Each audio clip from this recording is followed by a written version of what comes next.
테스토스테론은 남성 호르몬으로 알려져 있죠. 남성들은 여성에 비해서 더 건강한 느낌, 또 근육도 더 강화된 느낌인데요. 바로 테스토스테론 역할 때문입니다. 단백질 대사를 활성화시켜서 근육을 형성하게 하는 것도 이 호르몬의 역할이죠. 그리고 뼈를 튼튼하게 하고 적혈구를 잘 형성할 수 있도록 도와줍니다. 그래서 남성들이 운동을 하는 또는 보디빌더를 하는 일부 남성들의 경우 해외에서는 남성 호르몬, 테스토스테론을 맞기도 하고 성장 호르몬과 함께 맞기도 하는데요. 절대 해서는 안 될 행동이겠죠.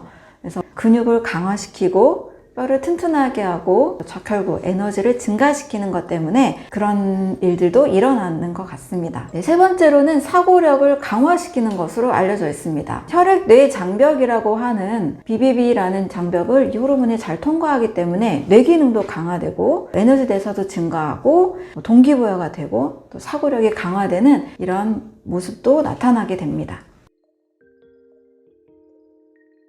옥시토신은 사랑 호르몬으로 알려져 있는데요. 역시 인간관계에도 두루두루 영향을 미쳐서 인간관계를 좋게 하는 호르몬이기도 합니다. 깊은 유대감을 느끼고 신뢰와 존중을 하게 하는 힘이 있습니다. 연민이 많고 사랑이 많은 사람들의 공통점으로 이 호르몬이 많이 분비되는 것으로 알려져 있습니다. 2016년도에 영국의 BBC 방송에서는 재미있는 연구 결과를 발표를 했는데요. 강아지와 고양이 중에 누가 더 주인을 사랑하는지를 확인한 실험이 있었습니다. 미국의 신경과학자 폴 잭은 10마리의 강아지와 고양이를 주인과 약 10분 정도 놀게 한 뒤에 타에게 옥시토신을 확인을 했습니다. 이랬을 때 강아지는 전보다 논 후에 약 57% 옥시토신이 증가했고요. 고양이의 경우에는 12% 증가하는 것에 그쳤습니다. 그래서 강아지와 고양이 중에 누가 더 주인을 사랑하는지 보니까 옥시토신의 분비량으로는 강아지, 반려견이 주인을 더 사랑하는 것으로 나타났습니다. 그런데 동물에게서만 옥시토신이 나오는 게 아니고 동시에 교감을 하고 있는 사람도 역시 옥시토신이 분비되는 것으로 확인이 됐습니다. 사람의 경우 배우자나 자녀와 함께 할 때도 역시 40%에서 60% 옥시토신이 증가하는 것으로 나타났습니다. 그래서 사람은 배우자나 자녀, 인간관계, 그리고 반려동물과 함께 할 때도 역시 이 사랑 호르몬 옥시토신이 증가하는 것으로 나타났습니다. 나이가 좀 있는 노년층들의 경우에는 반려동물과 함께 할수록 심혈관 질환의 비율이 상당히 낮은 것으로 나타나기 때문에 우리가 동물이든 사람이든 나의 사랑을 주고받는 관계를 오래 유지할수록 건강하고 행복한 삶을 만들 수 있는 것으로 확인이 됐습니다. 행복 호르몬이라 하면요, 도파민, 세로토닌, 옥시토신 이 세 가지 호르몬이 있습니다. 이 호르몬은 우리가 어떻게 일상생활을 하느냐에 따라서 또 어떤 음식을 먹느냐에 따라서 분명히 달라질 수 있습니다. 이 행복 호르몬을 늘리는 이 세 가지 방법을 말씀드리도록 하겠습니다. 첫 번째는 운동입니다. 운동을 하게 되면 우리 세포의 성장과 재생과 분열을 촉진시키는 성호르몬, 에스트로겐이나 프로게스테론, 또 테스토스테론이 같이 증가를 하고요. 또 인슐린이나 갑상선 호르몬도 증가하고 또 도파민, 세로토닌, 옥시토신도 함께 모두 다 증가하는 것으로 알려졌습니다. 그래서 하루에 아무리 시간을 못 내더라도 최소 15분에서 30분 정도는 운동 시간을 꼭 내시면 좋겠습니다. 두 번째로는 햇빛을 쬐는 겁니다. 이른 아침이나 저녁에 햇빛을 쬐는 시간을 확보하면 비타민 D 합성이 늘어나고 뼈 건강과 함께 세로토닌이라는 호르몬이 합성이 됩니다. 세로토닌은 편안하고 안정적이고 또 공부나 일에 집중할 수 있는 호르몬인데요. 이 호르몬도 햇빛을 쬐을 때 늘어나기 때문에 햇빛 쬐는 시간도 꼭 확보하면 좋겠습니다. 세 번째로는 이 호르몬들의 원료가 되는 트립토판이 많이 들어있는 음식을 섭취하는 겁니다. 트립토판은 단백질이에요. 달걀이나 치즈나 유제품, 콩류, 또 견과류 이런 음식들에 잘 함유가 되어 있습니다. 동물성 단백질에 알레르기가 있는 분들은 식물성으로만 섭취해 주는 것이 좋고요. 동물성을 꼭 필요로 하는 분들에게는 같이 섭취하면 이 트립토판이 잘 만들어지고 트립토판이 많이 흡수가 되면서 행복 호르몬의 원료가 되기 때문에 호르몬 생산이 늘어나게 됩니다. 네 번째로는 사랑하는 사람이나 또 사랑하는 반려동물과의 시간을 확보하는 겁니다. 사람은 몸과 함께 심리적 요인이 굉장히 많이 작용을 하고 있기 때문에 사랑하는 사람과 스킨십을 하는 것, 포옹을 하는 것, 옥시토신이라는 호르몬이 많이 나오고 있고요. 강아지나 고양이와 함께 하는 것도 이 사랑 호르몬이 증가함으로써 행복감을 오랫동안 유지할 수 있게 됩니다. 다섯 번째로는 즐거운 활동을 반드시 하는 겁니다. 여행을 해도 좋고요. 좋은 음악을 들어도 되고요. 또 마사지를 받는 것. 나만의 즐거운 시간을 꼭 확보한다라면 이 행복 호르몬이 계속 오랫동안 분비될 수가 있습니다. 여섯 번째로는 명상입니다. 최근에 명상에 대한 연구가 굉장히 또 많아졌는데요. 명상을 할 때 세로토닌, 도파민, 엔돌핀, 옥시토신 이런 호르몬들이 많이 분비되는 것으로 확인이 됐습니다. 많은 연구 결과 중에서도 무려 75년 동안 약 3,000명 정도를 관찰한 하버드 대학의 이 명상 연구 결과가 있습니다. 굉장히 오랫동안 관찰했기 때문에 그 결과가 확실하게 확인이 됐는데요. 명상을 한 사람들의 경우 행복 호르몬이 많이 분비가 됨으로써 좋은 인간관계를 유지하고 또 행복하다라는 이야기들을 많이 반복을 하고 있습니다. 그래서 행복 호르몬은 내가 어떻게 일상생활을 만들어 가느냐에 따라서 분비가 달라질 수 있기 때문에 방금 말씀드린 이 6가지를 계속 만들어가는 노력을 하시면 좋겠습니다. 요즘 도파민 중독이라는 말이 많이 나오고 있는데요. 지나친 자극, 아주 큰 성공, 엄청난 부, 명예 이런 것을 통해서 행복하다고 느끼는 것은 정말 일시적이고 또 어떤 경험이 좀 부족할 때 그렇게 믿는 것 같습니다. 이렇게 큰 자극이나 큰 성공, 큰 행복, 큰 목표를 이뤘을 때 행복하다기보다는 바로 이 호르몬이 있어야만 오랫동안 행복한 감정을 느낄 수 있는데요. 바로 이 호르몬은 세로토닌입니다.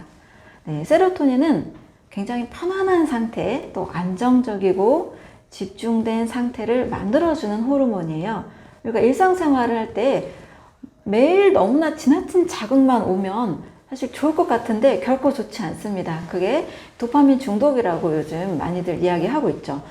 아주 자극적인 짧은 영상들을 보는 것에 익숙해지다 보면 중독이 돼서 더 이 자극을 계속 원하게 되는 상태가 되는 거죠.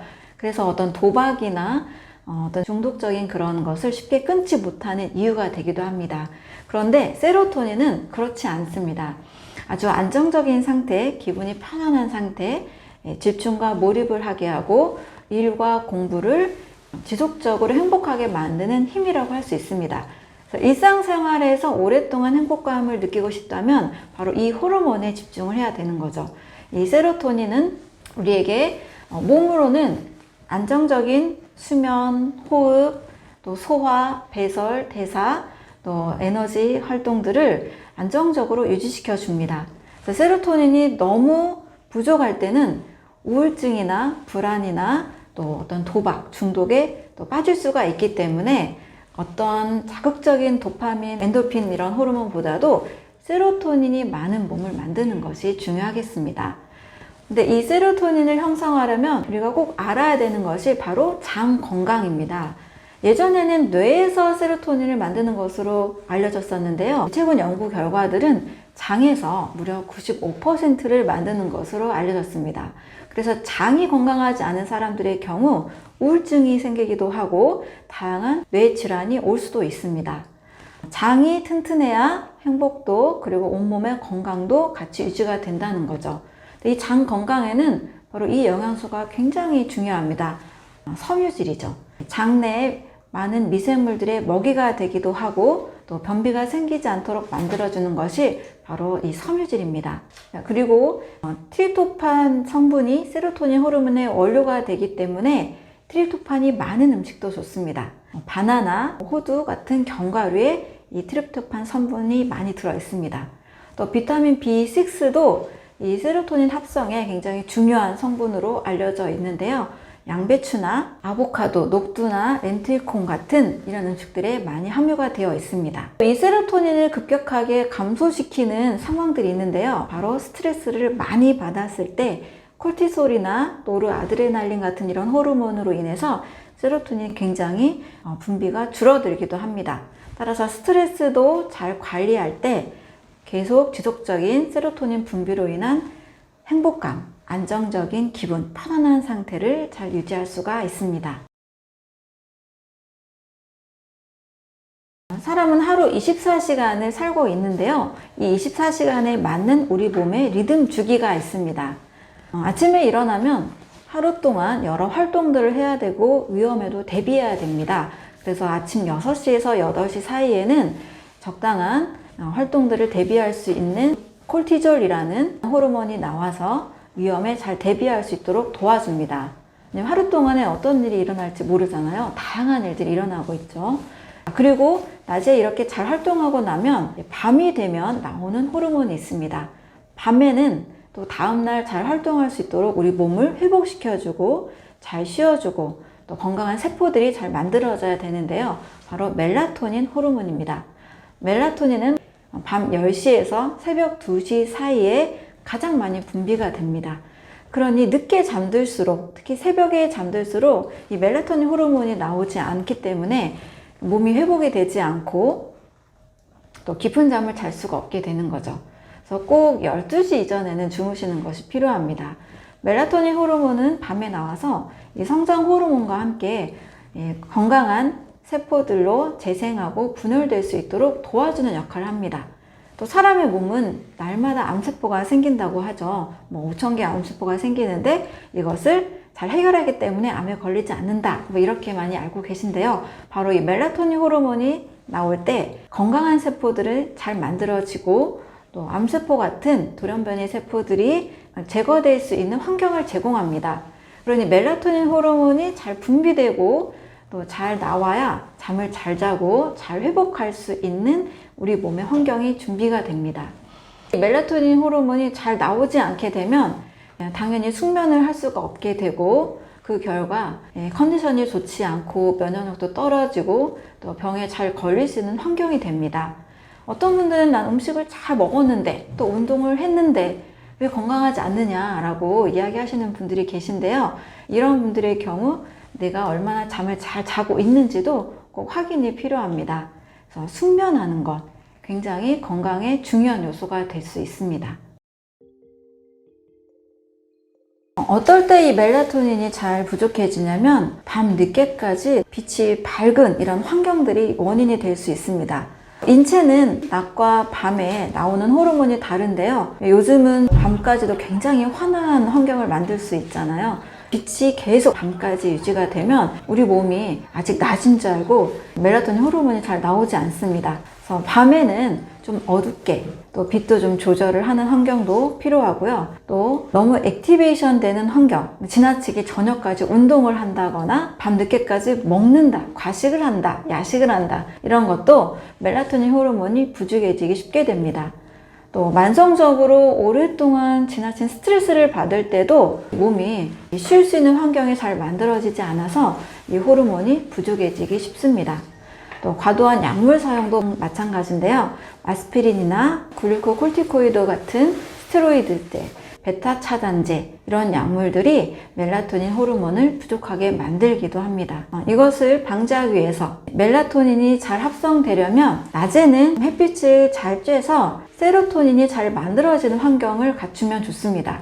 낮에 활동했던 세로토닌이 밤에는 멜라토닌으로 전환이 되기 때문입니다. 그리고 카페인 섭취를 금지하고 저녁에는 좀 잘 쉴 수 있는 환경, 몸을 릴렉스하는 환경을 만들면 됩니다.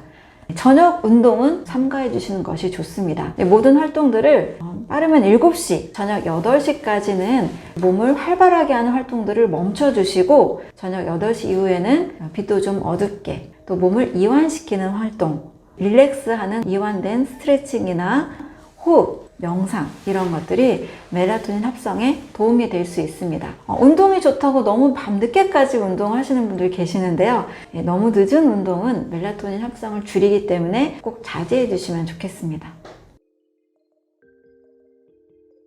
네, 스트레스를 받게 되면 우리 뇌의 편두체라는 부분에서 스트레스에 대항하는 호르몬을 만들어냅니다. 바로 이 호르몬을 콜티졸이라고 하는데요. 편두체가 뇌의 시상하부를 자극하고 이 시상하부는 부신수지를 자극해서 부신수질에서 콜티졸을 만들어냅니다. 이 콜티졸 호르몬은 적당한 양이 있을 때는 혈압을 상승시키고 혈당을 상승시키고 근육을 수축시키고 혈액순환을 상승시켜서 혈액순환을 원활하게 해서 굉장히 몸을 기민하게 만듭니다. 마치 위험 상황에서 사자나 호랑이가 나타났을 때 우리 몸이 너무 축 처져 있으면 도망가서 생명을 지킬 수가 없잖아요. 그래서 몸을 기민하게 만들어서 빠르게 도망칠 수 있도록 만드는 효과라고 볼 수 있습니다. 일시적으로 혈압, 혈당 상승이나 근육을 수축시키는 이런 활동들은 우리 몸에 크게 문제를 일으키지 않습니다. 이렇게 일시적으로 콜티솔이 증가해서 몸을 기민하게 만드는 상황을 우리 몸은 나쁘게 여기지 않아서 이럴 때는 양성 스트레스라고 할 수 있습니다. 그런데 문제는 반대인 악성 스트레스인데요. 이 콜티솔 호르몬이 너무 오랫동안 분비되면 우리 몸에 다양한 질병을 일으킬 수가 있습니다. 지나치게 혈당 상승이 오래 지속되면 인슐린 문제가 올 수 있겠죠.